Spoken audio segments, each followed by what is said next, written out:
Hey everyone, welcome back. तो इस video से हम शुरू करेंगे हमारा English practice set for D triple S B जुलाई एग्जाम्स। और इसमें मैं आपको हर वीडियो में टॉप 20 क्वेश्चंस करवाऊंगा एकदम डिटेल में। और आपके ये जो भी क्वेश्चंस होंगे ये टोटली बेस्ड होंगे पीवाईक्यू एग्जाम्स में, यानी कि 2025 और 2026 में जो डी ट्रिपल एस बी ने एग्जाम्स लिए हैं ये उनके क्वेश्चंस होंगे। अब क्योंकि जो पैटर्न है वो सेम चल रहा है तो इसी पैटर्न पर आपको क्वेश्चंस देखने को मिलेंगे एग्जाम्स में। और जुलाई में आपके जो भी एग्जाम्स होंगे उनके लिए बहुत ज़्यादा हेल्पफुल रहेगा। तो अब हम अपनी वीडियो को शुरू करते हैं। So our first question is select the most appropriate option to fill in the blank. तो हमें मोस्ट एप्रोप्रिएट ऑप्शन भरना है। क्वेश्चन है, despite his outward appearance of calm he was secretly feeling dash about the upcoming competition. तो देखो यहाँ पे आया है डिस्पाइट, कीवर्ड हमारा यहाँ पे डिस्पाइट है, यानी कि despite his outward appearance of काम। भले ही वो बाहर से शांत दिख रहा था, पर डिस्पाइट हमें क्या बता रहा है? डिस्पाइट हमें ये बताना चाह रहा है कि लेकिन उसके अंदर की जो फीलिंग है वो अपोजिट होगी ऑब्वियसली। तो उसी हिसाब से हमें अपना जो ऑप्शन है वो चूज करना है। तो सबसे पहले हम ऑप्शन से देखते हैं। ए है परटर्ब्ड। परटर्ब्ड मतलब क्या होता है? Perturbed means someone who is disturbed, worried and anxious. तो बाहर का जो उसका आउटवर्ड अपीयरेंस था वहां से तो वो शांत लग रहा था, काम मतलब होता है शांत। He was secretly feeling dash about the upcoming competition. तो सी बात है कि अगर वो बाहर से शांत लग रहा था तो अंदर ही अंदर वो कैसा होगा? थोड़ा एंजियस होगा। किसको लेके? जो उसका अपकमिंग कंपटीशन है उसको लेके। तो इसमें जो ऑप्शन ए है वो हमारा एकदम परफेक्ट बैठ रहा है, यानी कि ऑप्शन ए परटर्ब। और बाकी के भी मैं आपको मीनिंग बता देता हूँ। बायंट का मतलब क्या होता है? बायंट का मतलब होता है चीयरफुल। तो वो चीयरफुल तो होगा नहीं अगर वो बाहर से शांत है, और अगर उसका एग्जाम है यानी कि कंपटीशन है तो ऑब्वियसली वो अंदर से अपोजिट चीज ही फील करेगा, यानी कि थोड़ा एंजियस होगा या फिर घबराया हुआ होगा। देन कलेक्टेड, कलेक्टेड का मतलब भी होता है काम and composed. And poised means someone who is self confident and काम। तो इसीलिए हमारा जो ऑप्शन ए है वो यहाँ पे क्या है? एकदम करेक्ट है। Then our next question, select the incorrectly spelled word. तो हमें इसमें इनकरेक्टली स्पेल्ड वर्ड बताना है। इंड्यूबिटेबली ये बिल्कुल करेक्ट है। कैकोफोनी भी सही है। कैकोफोनी का मतलब होता है जो एक कर्कश आवाज होती है वो। देन चियारोस्क्योरो ये भी ठीक है।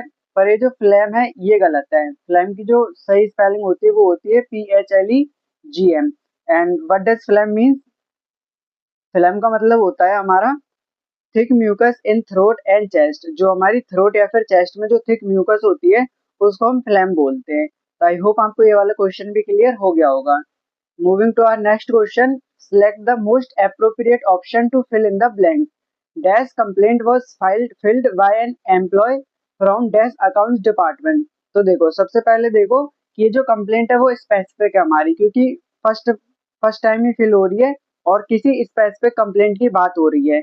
और डिपार्टमेंट भी कैसा है? स्पेसिफिक है। कौन सा डिपार्टमेंट है? अकाउंट्स वाला। तो मैंने आपको पढ़ाया था जब आर्टिकल्स की क्लासेस में, मैंने आपको बताया था कि जब कोई चीज स्पेसिफिक होती है तो वहां पे हम कौन सा आर्टिकल यूज करते हैं? आर्टिकल द यूज करते हैं, जो कि किस में आता है? डेफिनेट आर्टिकल में आता है। तो इसलिए पहले वाले में भी द आएगा और दूसरे वाले में भी द आएगा। ऑप्शन बी हमारा करेक्ट है।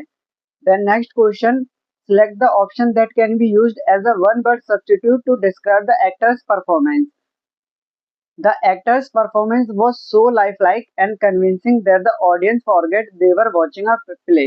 तो मतलब जो एक्टर की परफॉर्मेंस थी वो इतनी ज्यादा शानदार थी, इतनी ज्यादा इंटरेस्टिंग थी कि जो ऑडियंस थी वो भूल गए थे कि वो एक प्ले देख रहे हैं। तो इसके लिए हमारा वन वर्ड सब्स्टिट्यूट क्या हो सकता है? तो इसके लिए देखते हैं। पहला है मीडियोकर, बी है अनरियलिस्टिक। अब देखो मीडियोकर होगी तब तो वो इंटरेस्टिंग होगी नहीं, डल होगी तब भी नहीं हो सकती, अनरियलिस्टिक होगी तब भी नहीं हो सकती। पर यहाँ पे जो ऑप्शन डी है कंपेलिंग, कंपेलिंग का मतलब होता है एक्सट्रीमली इंटरेस्टिंग एंड कन्विंसिंग। तो इसलिए हमारा जो यहाँ पे ऑप्शन डी है वो करेक्ट है, क्योंकि एक्टर इतना रियलिस्टिक था कि ऑडियंस इमोशंस फील करने लगी। इसलिए परफॉर्मेंस कैसी थी? कंपेलिंग थी। तो ऑप्शन डी हमारा करेक्ट है। देन उसके बाद select the most appropriate option to fill in the blank. Dash intricate carvings on dash ancient temple walls depicted scenes of daily life and religious rituals. तो देखो इसमें हमारा जो आर्टिकल आएगा वो द एंड द आएगा। किस लिए? क्योंकि देखो स्पेसिफिक कार्विंग्स और स्पेसिफिक टेम्पल वॉल्स की बात हो रही है, और स्पेसिफिक नाउन के लिए हम कौन सा आर्टिकल यूज करते हैं, article the. So our complete sentence is the intricate carvings on the ancient temple walls depicted scenes of daily life and religious rituals. The next question, identify the incorrectly spelled word. The professor's insightful analysis on economic policies was highly praiseworthy. तो ये तो बहुत easy है, देखते ही पता चल रहा है कि ये जो प्रेजवर्दी है इसकी स्पेलिंग गलत है। तो ऑप्शन सी, और इसकी जो स्पेलिंग करेक्ट होती है वो क्या होती है, तो इसकी स्पेलिंग जो करेक्ट होती है वो होती है PRASEWORTHY, प्रेजवर्दी। और बाकी पॉलिसीज की स्पेलिंग सही है, इंसाइटफुल की सही है, एनालिसिस की सही है, तो ऑप्शन सी हमारे यहाँ पे करेक्ट है। देन उसके बाद next question, select the most appropriate option to fill in the blank. The professor's lecture, while dense in its theoretical underpinnings, was ultimately criticized for its lack of practical application. तो देखो इस question में हमें ये कहा गया है कि जो प्रोफेसर का लेक्चर था वो थ्योरेटिकली तो स्ट्रॉन्ग था, बट जो प्रैक्टिकली था प्रैक्टिकल एप्लीकेशन नहीं थी उसकी। तो इसलिए अब जब उसकी थ्योरेटिकल जो लेक्चर था वो स्ट्रॉन्ग था, तो इसके लिए कौन सा वर्ड हम यूज कर सकते हैं, प्रैग्मेटिक कर नहीं सकते क्योंकि इसका मतलब प्रैक्टिकल होता है। एजोटेरिक हम यूज कर नहीं सकते क्योंकि इसका मतलब होता है anything which is difficult for common people. और कैप्रीसियस का मतलब होता है अनप्रेडिक्टेबल। तो एरुडाइट यहाँ पे करेक्ट है। एरुडाइट का मतलब क्या होता है, इसका मतलब होता है हाईली स्कॉलरली एंड नॉलेजेबल। तो ऑप्शन सी जो है वो हमारे यहाँ पे करेक्ट है। देन उसके बाद next question, select the most appropriate option to fill in the blank. He presented a thoroughly dense argument during the debate, clearly articulating his points and effectively addressing counter arguments. तो देखो इस question में हमें कहा गया है कि एक इंसान है, वो उसने जो उसकी आर्ग्यूमेंट थी डिबेट में वो क्लियरली तरीके से प्रेजेंट करी। तो इसलिए उसके लिए हमें जो वर्ड चाहिए होगा वो ऐसा चाहिए होगा जिसका मतलब हो क्लियरली। तो देखो परप्लेक्सिंग का मतलब होता है ऐसी कोई भी चीज जो कि कंफ्यूजिंग होती है। इरेशनल का मतलब होता है कोई भी चीज जो इलॉजिकल होती है। और फीबल का मतलब भी उसी सेंस में जाता है। तो यहाँ पे जो ऑप्शन सी है कॉजेंट, कॉजेंट का मतलब होता है cogent means clear, logical and convincing. इसीलिए डिबेट में स्ट्रॉन्ग लॉजिकल आर्गुमेंट दिया था। तो ऑप्शन सी हमारा करेक्ट है। देन इसके बाद select the most appropriate antonym of the underline word. The researchers findings were corroborated by independent studies. यहाँ पे जो अंडरलाइन वर्ड है वो है कोरोबोरेटेड। अब कोरोबोरेटेड का मतलब क्या होता है, इसका मतलब होता है कंफर्म या फिर सपोर्टिव। तो ऐसी कोई भी चीज जो कोरोबोरेटेड है उसका मतलब होता है कोई भी ऐसी चीज जो कि कंफर्म्ड है या फिर सपोर्टेड है। और इसका हमें बताना है एंटोनिम्स यानी कि अपोजिट। तो वैलिडेट तो होगा नहीं, बेस्टमिज्ड भी नहीं होगा और इंडोर्स भी नहीं होगा, इसका होता है रेफ्यूटेड। ऑप्शन सी, रेफ्यूटेड का मतलब होता है डिसप्रूव्ड। देन हमारा next question, select the most appropriate meaning of the idiom. तो ईडियम के हमें मोस्ट एप्रोप्रिएट मीनिंग बतानी है। तो ईडियम है fly on the wall. Fly on the wall का मतलब क्या होता है, इसका मतलब होता है it's mean to observe secretly without being noticed. मतलब कि किसी चीज को सीक्रेट तरीके से ऑब्जर्व करना बिना नोटिस किए। एग्जाम्पल के लिए अगर मैं बताऊं तो I wish I were a fly on the wall during their meeting, कि काश मैं एक फ्लाई होता जब उनकी मीटिंग चल रही थी। मतलब कि आप किसी चीज को ऑब्जर्व करना चाहते हो बिना नोटिस किए। तो something out of a place और ऑड ये नहीं होगा। A minor problem in a secure position ये भी नहीं होगा। A constant source of annoyance ये भी नहीं होगा। To witness something without being noticed, option D जो है वो हमारे यहाँ पे एकदम करेक्ट है। Then next question, select the most appropriate antonym of the underline word. The artist work was characterized by it's audacity. यहाँ पे जो अंडरलाइन वर्ड है वो है ऑडेसिटी। तो ऑडेसिटी का हमें क्या बताना है, इसका बताना हमें एंटोनियम। ऑडेसिटी का मतलब होता है बोल्डनेस, और इसका जो एंटोनियम्स हो जाएगा, बोल्डनेस का मतलब होता है जिसमें कॉन्फिडेंस वगैरह होता है, या लेक ऑफ नर्वसनेस जिसमें होती है। तो इसका हो जाएगा हमारा डिफिडेंस। क्यों, डिफिडेंस का मतलब होता है साइनेस और लेक ऑफ कॉन्फिडेंस। टेमेरिटी का मतलब होता है बहुत ज्यादा बोल्डनेस। प्रोज का मतलब होता है स्किल। फेलिसिटी का मतलब होता है happiness. The next question, which of the following idioms does not mean to annoy someone? इनमें से कौन से idiom का मतलब नहीं है कि किसी को परेशान करना। तो देखो wind someone up का मतलब होता है किसी को इरिटेट करना। रेटल समवंस केस का मतलब भी होता है किसी को एनॉय करना। लूज योर रैग का मतलब होता है गुस्सा आना या फिर बिकम एंग्री। तो ब्रेथ डाउन समवंस नेक, इसका मतलब नॉट, इसका मतलब टू अनॉय समवन नहीं होता है, इसका मतलब होता है किसी को क्लोजली मॉनिटर करना। तो ऑप्शन डी हमारा यहाँ पे करेक्ट है। देन उसके बाद next question, select the one word substitute. That accident disfigured his face so much that he developed an unhealthy fear of mirrors. तो जो एक्सीडेंट हुआ था उसकी वजह से उसका जो चेहरा है वो इतना ज्यादा डिसफिगर हो गया था, इतना ज्यादा खराब हो गया था कि उसके अंदर एक डर बैठ गया था। कैसा डर? एक अनहेल्दी फियर ऑफ मिरर्स, यानी कि शीशे को देखने का डर। तो इसमें हमारा जो करेक्ट आंसर है वो कौन सा हो सकता है?